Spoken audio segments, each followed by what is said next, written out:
Welcome to the CPTM Smart Partners Hub.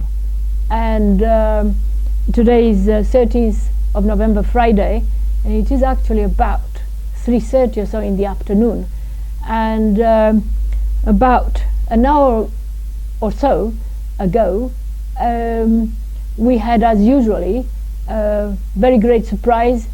We welcomed the Dr. Carl Roberts and his wife, who were with us for so many years in London, but also before that in the Caribbean. And now they are back in the Caribbean in Antigua.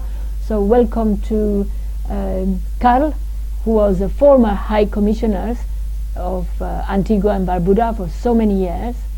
He was also member of the board, of the CPTM board. He was the first High Commissioner representing diplomatic corps on the CPTM board, and welcome also to his wife. And today is the second time that we are trying to focus all our CPTM members and smart partners towards the preparations for the 20th anniversary of the CPTM on 1st, 2nd and 3rd of December. So, as promised last week, we would go each of the next 2 weeks through various aspects of the anniversary, and obviously couldn't be better to have Carl to reflect a little bit about the CPTM evolution, but particularly about the evolution to come of the CPTM and the ethos that you are so much part of it, and you continue to be part of it, both in the Caribbean but also beyond. So, Carl.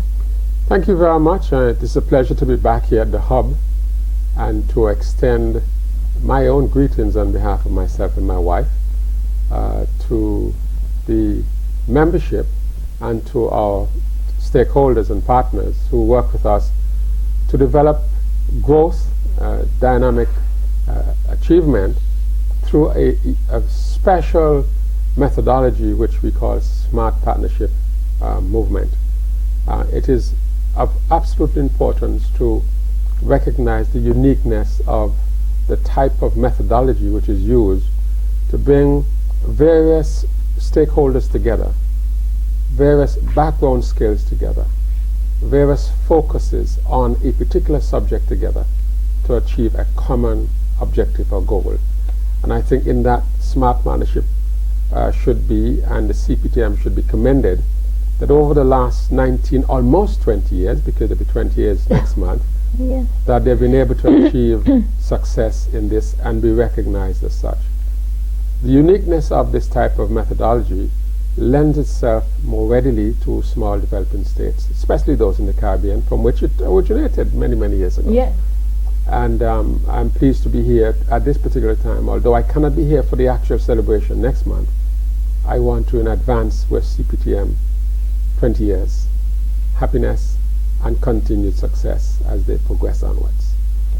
Carl, thank you very much on behalf of everybody. And as I mentioned about a few minutes ago, when I had to go to the High Commission of Swaziland to meet the High Commissioner, who wished you all the best on behalf of all the High Commissioner, and they are missing you in London. You are well known, and you made a mark within the Commonwealth because you've been leading the transformation and changes of the Board of Governors, and trying to bring in a more even kind of development and participation, and among all the 53 countries. So having Commonwealth heads of government almost in the next 10 days, that's true, coming up in Malta. Yep. Of course, we, as usually, CPTM for 20 years, we made our own brief to the Commonwealth heads of government with the recommendations and a statement which hopefully will be made. But what do you think about the developments of the Commonwealth within the geopolitical context, and particularly in relation to the new technology, which is where CPTM seems to be thriving because of its format, because of its fabric. The beauty of CPTM in general, and particularly at this time, is because of its inclusivity. And you quite rightly said, as in the Commonwealth, you have member states that are in various stages of development. Those who are developing, those who are fledgling states, those who have issues, those who are at the top. And bringing them all together around the table to look at a common developmental issue, bringing their varied and unique perspective to that issue, can be brought back into the concept of what CPTM is all about. And if the methodology that CPTM uses, where we're all equal around the table, we have various contributions to make, and we have something to learn from each contribution made, intervention made. I think that uniqueness will augur well for the Commonwealth going forward. The Commonwealth is at a particular and unique stage of its development. The transformation started, and I was quite pleased to be a part of that. But there's a lot of work still to be done, because the dynamic environment in which the Commonwealth exists today is a changed environment from when it started many years ago. And even when it was changed into today's sort of structure, that now has to be looked at in light of the various economic and environmental issues that we are faced with, which were not issues of that time. So what better way to say, okay, let us put the spotlight on these issues, but let us use a new methodology examining the core issues in a distributed fashion, but with common linkages, like the internet. It flourishes, but you don't have much to say how your data moves from one point to another. Just as with the CPTM methodology, we all come and generate our inputs into the concept that looks then at the issue we're addressing, and we take away the learning from it. And for that, each of us will be able to advance and develop accordingly, addressing our core issues that we have. 20 years and beyond, even though CPTM has developed over that 20 years, CPTM is still itself adapting and changing the way of how it addresses common issues. And I think what is quite useful is that it is recognizing the uniqueness of a distributive system of analytical skill utilization. That is. And when we do that, we recognize immediately that the solution is not at the center. The solution is not even at the periphery. The solution is an interplay between the nodes and the hub, and the communication links and interplay that happens between. That's excellent description of what we call blockchain. I was just trying to tell you about the metaphor of blockchain. There you are. So by the beyond for CPTM means a greater utilization of that concept, and to use that to spotlight for any country, but particularly for developing countries, because the skill sets are not as developed as in big ones. So we can be clear as to how we can take our issues from the back burner to be addressed on the front burner and in our boardrooms and in our cabinets. There is also one other dimension, and probably then I will ask you to to make a feedback to what I'm going to say. But there is the other dimension of adding global value to the Commonwealth. How would you, this is the overall theme for Malta, and when we met Prime Minister of Malta in March earlier this year, he was particularly keen that CPTM, because of its framework, open, it means that you add global value, still focus on Commonwealth, but you add global value. Of course, Malta is part of Europe and also part of Commonwealth, so that's why he is very preoccupied. But how would you interpret, as a Caribbean, add global value to the Commonwealth? Yes. The uniqueness of that statement turns on two critical issues.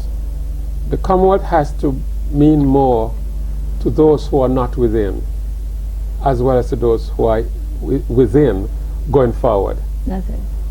Because if we only limit the benefits, the meaning of the Commonwealth to its current membership base, we are limiting the beneficial outcomes of having that structure and that organization. Yeah. If we can get the perception of benefit derivation outside of And the that group, Yeah. then we enhance the global perspective of the Commonwealth. And that is very key. Yeah. I remember when I was chair of the board Of governance. of governors of the Commonwealth, one of the things that we looked at is how do we make the Commonwealth relevant to those who are not current members today, so that they would want to come and join for their own particular reason, Yeah. for development, for growth, for representation, enhancement. And if we can achieve that, then we would have answered that question. Because those who had no formal connection to the standard UK type of relationship would then be able to say, listen, that's an organization that can bring value to me in my developmental trust. And by being a member, I would be able to bring my issues to bear, my experience to bear, but walk away from that with the concept of addressing what is holding me back from developing for tomorrow.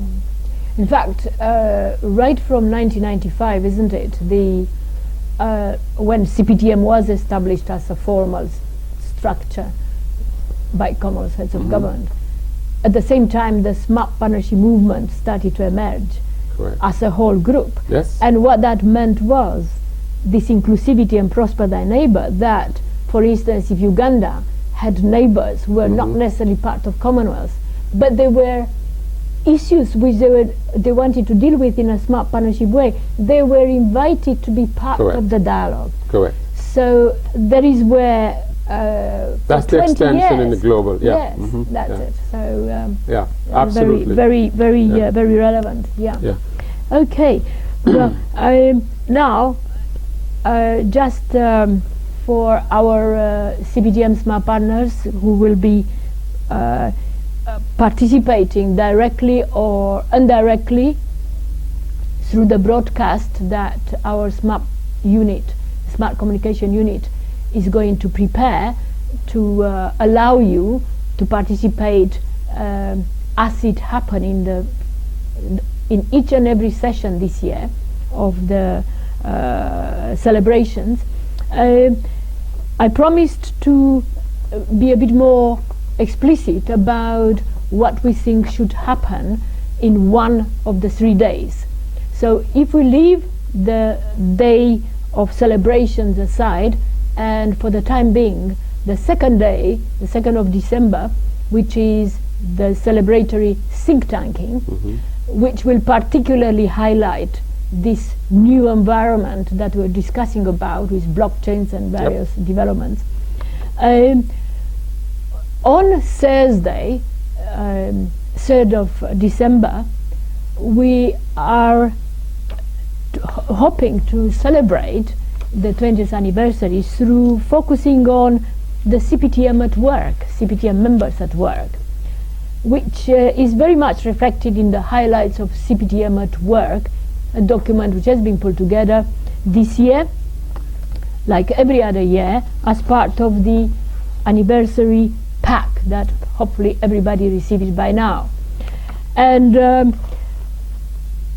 our mode of focusing on urgent matters that members are dealing with is an open house, a SMART partnership open house, which was initiated in Munyonyo in a very grand scale among 800 people, and where at a dialogue where each and every SMART partner were handed some flip charts on which, about 1 or 2 or 3, on which everybody, doesn't matter what rank they were, minister or president or former president, or they were requested to focus on the urgent to articulate the urgent matter that they are dealing with at that point of time, and which they would like to use the presence, for which they would like to use the presence of all the smart partners, heads of government, ministers, private sector, etc., but smart partners, all of them, to try to understand in what way other people would give some advice and how to go help about them it. address it. Yeah.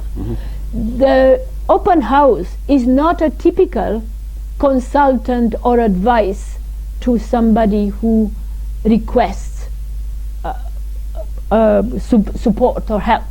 It isn't. It is a very open and frank and without any fear statement of where I am and the context particular in which that problem arises, about which you cannot write and you cannot tell a consultant, and you actually don't want to.